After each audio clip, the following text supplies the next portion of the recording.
Hi, so my journey home last night, I came across these two vacuum cleaners lying by the side of the road.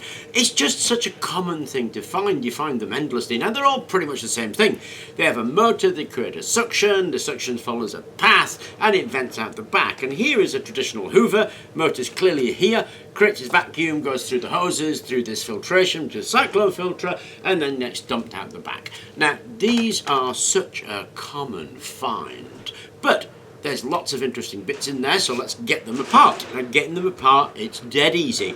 Look for the screws, undo the screws. If it won't come apart, gently persuade it with a hammer. You'll get it apart. But first thing is, screws. And there's a whole load right there. So let's undo them to pieces. Now, the one was a Vax, which gave me this motor here, and the other one was a Hoover, gave me that motor there. Now, I invariably keep the motors. And then any other ancillary electronics. The Vax, for example, had a DC motor to turn the brush and a separate motor to create the vacuum, which is really cool. I invariably keep the hoses because I'm never sure when I'm going to use them. I invariably keep the wire. The among the things I don't keep are the dead skin and hair from the previous owner. Those I tend to throw away.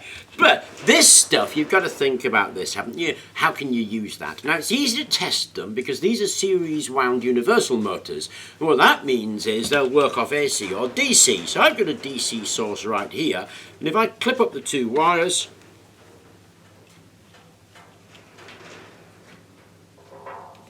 and we give that a bit of voltage, we should be able to get that motor to spin.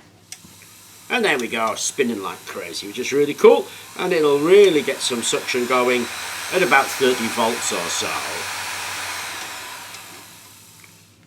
And the same thing with the other motor, just to see that the motor is actually working. It doesn't matter, incidentally, which one you clip them to. You reverse it, you'll reverse the direction of the motor.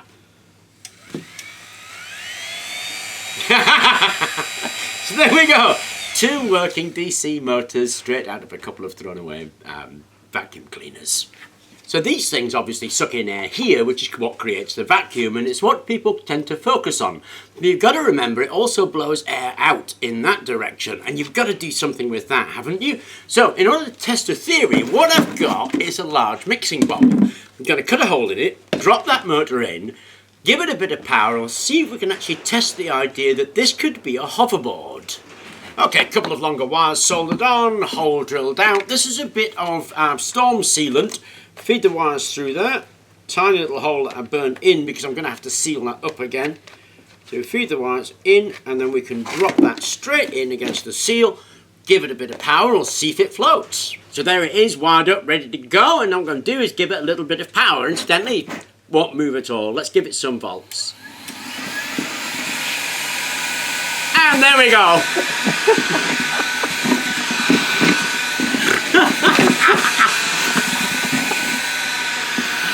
Oh, Jesus.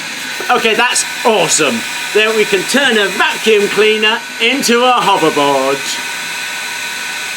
Okay guys, so that was like a Sunday afternoon project. I mean, you're talking about 2 hours of work to make that.